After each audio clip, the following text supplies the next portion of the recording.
જય શ્રી કૃષ્ણ, જય ગો માતા. જો આ છે ધીમહી. એ આ ધીમહી છે, બહુ નાની છે, બહુ જ નાની છે, બહુ નાની છે. થોડી કમજોર આવી હતી એટલે પેલું થોડું વાલ વધારે કર્યું એને. તો આ બધા ઘરની બહાર રમે, નીચે રમે, ગૌશાળામાં રમે, કૂદે છે, ધમાલ મસ્તી કરે છે. કોઈક નીચે બેસી ગયા છે. પણ આ અમારી ધીમહી, એને બિલકુલ બી જેવું ઘર ખોલું એટલે સીધી ઘરમાં, અને ઘરમાં જ રમવાનું, બહાર જવાનું નહીં. એને બસ એ ટેવ પડી ગઈ. ધીમહી તાર નીચે નહીં જાઉં હે?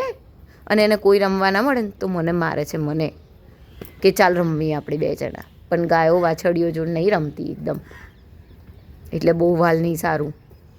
પછી હું ઘર બંધ કરીને જાઉં ને તો એ રડે છે. એ એકલી એકલી પડી જાય છે મારા વિના, કોઈ રમનાર નહીં હોતું એની જોડે. હે ને ધીમહી? ઓ ધીમહી, એની મમ્મી બી કમજોર છે અને એ બી કમજોર આવી છે એવું છે. પણ હવે ધીમહી બેન સરસ થઈ ગયા છે, હે ને?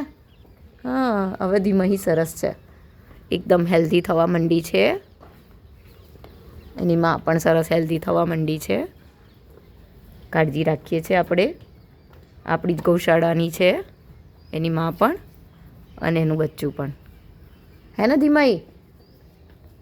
એની માં જે છે એ શિવાનંદીની, રુદ્રાનંદીની વાછરડી છે અને અંબા ગૌ માતાની. અને એ છે એ ગાયત્રી ગૌ માતાની છે આ.